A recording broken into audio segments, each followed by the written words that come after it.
be the theatre in the classical age, the primary and primordial performance space in ancient Athens, and the home of the city Dionysia was the theatre of Dionysus. Built into the slopes of the Acropolis where it could utilize the natural terrain to create seating, this instrument for viewing is, if not the actual birthplace, certainly the cradle of Western drama. But its exact structure in the classical age is impossible to determine. It was substantially refurbished twice in antiquity, once in the later 4th century, 300 SBCE, and once again in Roman times, making it unlikely that a single stone visible in the theatre today was there in the classical age.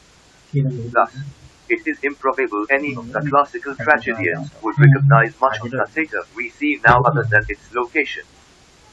For instance, the orchestra, dancing place, literally, instrument for dance, of the theatre of Dionysus, the flat area at the bottom of the theatre where the chorus sang and danced, is today circular. In the 5th century BCE, however, it was more likely rectangular. This assertion is based on two, albeit scanty, pieces of information. First, ancient choral dances were rectangular, which a rectangular space would suit better. Second, the only known theatre which has remained unchanged from that day, the theatre at Thorikos. Thorikos was an Athenian district, borough, has a rectangular orchestra with only its corners rounded. Nevertheless, it is not certain that the theatre at Thorikos was used as a space for performing drama, or just a public meeting ground.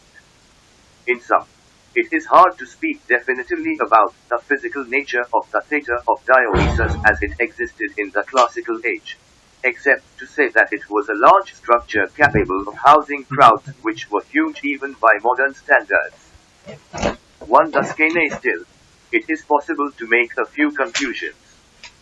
For instance, from the very dawn of Greek drama there was probably a backstage area of some sort, into which the actors could retire during a show and change costume. There is no ancient theatre extant which does not preserve or have room for the remains of a backstage of some sort.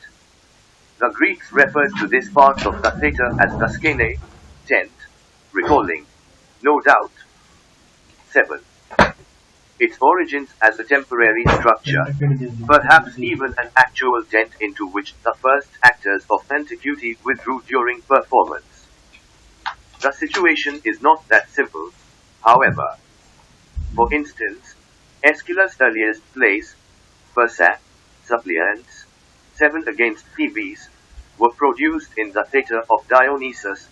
They are the oldest Greek tragedies preserved entire, but they do not call for any permanent structure on stage. Thus, it is not clear that the theatre of Dionysus prior to the 460 SBC had any building as such on stage. In that case, the skene could have been merely a tent. So, we can be certain that the theatre of Dionysus had a permanent skene building only after the first decades of the classical age. On the other hand, mask and costume changes which all of Aeschylus' dramas entail require some sort of structure into which the actor can briefly retire out the audience's sight during performance. That Aeschylus later plays do indeed call for a skene building with a roof broad enough to hold an actor standing on top of it, as in the opening scene of Aeschylus' Agamemnon, the first play of the Orestia trilogy, shows that by at least 458 BCE there must have been some type of skene building in the theatre of Dionysus. However, its architectural style and specific dimensions lie outside of our understanding at present. Other dramas preserved from the classical age shed a bit more light on the nature of the skene building in the classical age.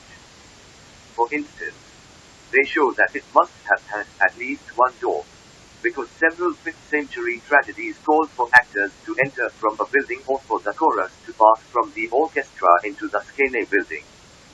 Therefore, there was not only a backstage structure of some sort but relatively easy access between it and the area where the chorus danced. Furthermore, as noted above, the roof of the Skene building must have been flat and strong enough to support at least one actor's weight, and two or more by the end of the classical age. So it follows that there had to have been stairs or a ladder inside the Skene leading up to the roof. But, unfortunately, this is really all we can say with certainty about the ancient Skene. That surviving classical dramas do not refer to it often or call for its extensive utilization argues it was not particularly complex in its design or application. If true, perhaps, of the classical age, the same did not apply to the post-classical Greek world. By that time the tent was being used to depict a place setting through a process the Greeks called skenographia, tent drawing, implying some sort of painted backdrop, from which comes our word, scene, in the sense of scenery. So, even if the Skene started out as a weak presence in classical theatre, it grew later, in the 4th century BCE, into an elaborate structure and, without doubt, represents the beginnings of set design. 8. See special effects. Other requirements of the theatre called for in classical drama shed further light on the nature of the theatre of Dionysus in the 5th century BCE. Several classical tragedies, for instance, require that the Skene building open up and reveal an interior scene. The device used for this was called by the Greeks the ekkykalema, rolled out, presumably a wheeled platform on which an interior scene could be set and then rolled out from the Skene building through the main door into the audience's view. Because Aeschylus' Agamemnon, 458 BCE, appears to call for such a revelation, the ekkykalema probably came into use during the first half of the 5th century BCE, which makes it one of the earliest special effects on record. Yet other classical plays called for an even more spectacular effect, for actors to fly into the theatre. Ancient sources report that this was done using a device called the mechane, machine, a crane which could lift actors over the Skene building and suspend them up in the air by a rope. But the history of the mechane is more problematical than that of the ekkykalema and raises several important questions which are unfortunately unanswerable.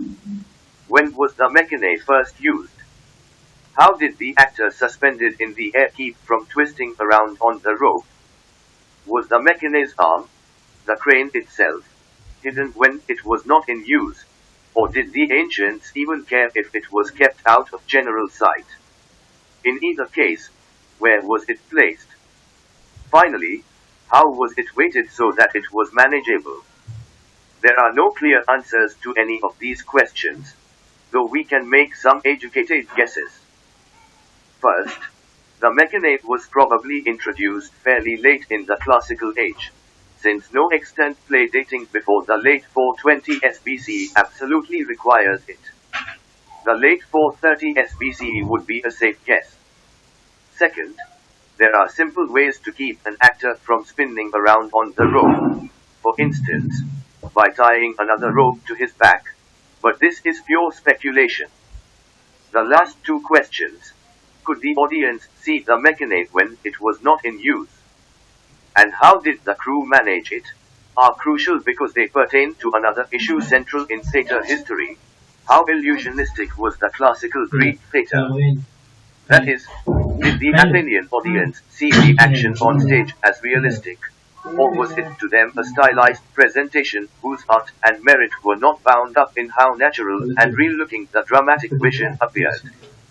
There are no immediate or easy answers to these questions, but if we had greater knowledge of the mechane, it would certainly help to illuminate this and other fundamental issues about the evolution of ancient drama.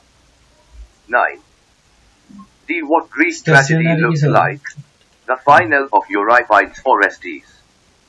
What is more certain and what we can see for ourselves is how classical playwrights utilized the mechane and other devices, and also the theatre of Dionysus as a whole. Their dramas, at least, give our speculations the guiding framework and become a laboratory of sorts for our reconstructions. A good example is Euripides' Orestes, his most frequently revived play in post-classical antiquity, so we are told in the ancient notes appended to this play, and a case study in extreme behaviors, psychotic personalities, and theatrical brilliance. The final of this tragedy shows how a master dramatist can utilize the stage tools at his disposal to create an gripping, panoramic crescendo of action in the classical theatre. The play deals with the aftermath of Orestes' murder of his mother Clytemnestra, a famous saga in Greek myth. In the course of Euripides' play, Orestes is driven to despair because no one will help defend him, including the god Apollo, who had originally ordered the young man to commit matricide, or so Orestes claims. When even his uncle Menelaus refuses assistance, Orestes at last goes insane, seizes Menelaus' wife, the beautiful Helen who had caused the Trojan War, and kills her, or seems to, because the report of her death is inconclusive, and then, to ensure his own safety, Orestes kidnaps Menelaus' daughter Hermione, his cousin, and holds her hostage. The end of the play is a study in the possibilities for producing spectacle in the theatre of Dionysus. Euripides gradually fills the stage with characters one level at a time, literally from bottom to top. Eventually every possible acting space and virtually every resource at the disposal of a playwright in that day is in use. The final begins with the chorus alone on stage, singing and dancing in the orchestra at the bottom of the theatre. Next, Menelaus enters with his army, a secondary silent chorus. He, and they, too, presumably, stand on the main level of the stage before the door of the Skene building. He demands that Orestes open the gates of the palace, but Orestes appears instead on its roof with several other characters, his sister Electra, his friend Pylades, and Menelaus' daughter Hermione, whom Orestes threatens to kill if her father tries to force his way into the palace. They quarrel, and Menelaus gives the signal to attack. In response, Orestes orders his friends to torch the palace and kill Hermione. 10. Primordial chaos seems ready for its climactic close-up, when in flies the god Apollo on the Mechane, soaring above the din and smoke. This solar deity, the divine personification of light, reason and, in this case, better late than never, does not, however, hover over Argos alone but has the not-dead-yet Helen, flying beside him in first class. He had just recently rescued her from Orestes' assault and turned her into a goddess so she can live with him. The Greek stage is now packed as full as can be, with speaking characters on every level, in order from bottom to top. The chorus in the orchestra, Menelaus and his troops at the door of the Skene, Orestes and his gang of kidnappers above them on the roof of the Skene, and the gods, both new and old, swinging on the Mechane over all of it. It is a very craftily orchestrated and deliberate sequence of action designed to lead to a visually stunning spectacle of pessimistic, or at least ironic, grandeur.